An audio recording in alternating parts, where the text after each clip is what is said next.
Sound ready, 3, 2, 1, action. Assalamualaikum warahmatullahi wabarakatuh. Halo teman-teman semua dan Bapak Ibu dosen yang saya hormati. Tabe, perkenalkan saya Mardiatul Cahyani dan di samping kanan saya Fadila. Saya Kaila Naya. Saya Nur Fauzia. Kami dari kelas 2A jurusan PGSD ingin sedikit menjelaskan materi tentang aliran pragmatisme di mata kuliah filsafat pendidikan.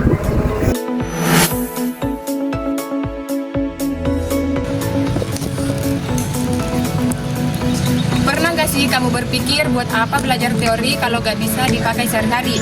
Nah, pertanyaan ini adalah inti dari aliran pragmatisme. Sederhananya, pragmatisme adalah aliran yang menilai sesuatu bukan dari seberapa rumit teorinya, tetapi seberapa berguna dan nyata dampaknya bagi kehidupan. Nah, kata ini berasal dari bahasa Yunani pragma, artinya tindakan atau perbuatan.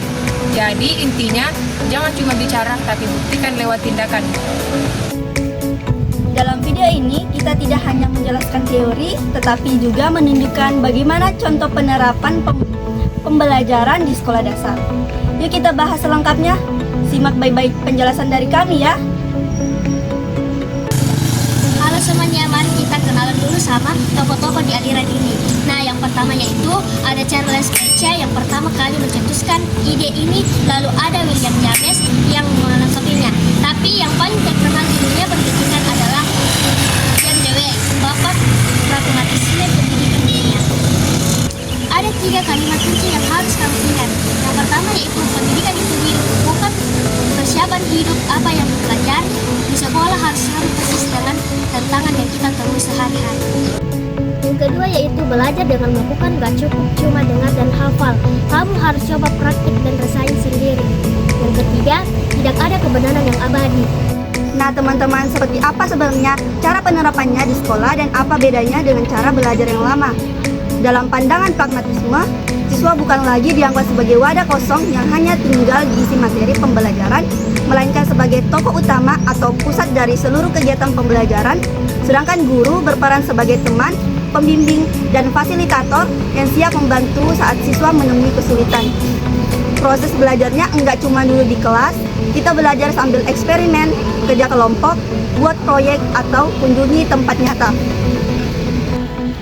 Sebagai contohnya, jika kita mempelajari materi tentang pengolahan sampah, kita tidak hanya sekedar membaca penjelasan di buku pembelajaran, tetapi langsung turun ke lapangan memilah jenis sampah di lingkungan sekolah, lalu mengolahnya menjadi kerajinan atau barang yang berguna lainnya. Adapun kelebihan dan kekurangan dari aliran pragmatisme. Yang bikin aliran pragmatisme ini hebat ialah yang pertama, siswa jadi aktif, kreatif, dan enggak pasif. Yang kedua, ilmu yang dipelajari terasa berguna, enggak cuma hafalan kosong.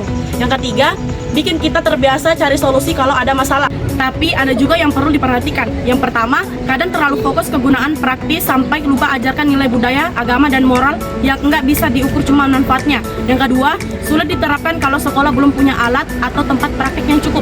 Yang ketiga, bisa bikin fondasi ilmu dasar jadi kurang kuat kalau terlalu bebas. Sekian penjelasan singkat dari kami, semoga penjelasan ini bermanfaat dan mudah dipahami. Kami ucapkan terima kasih banyak atas perhatiannya karena sudah menonton video penjelasan singkat ini, dan mohon maaf jika ada kata atau penjelasan yang kurang tepat. Sampai jumpa di kesempatan berikutnya. Wassalamualaikum warahmatullahi wabarakatuh.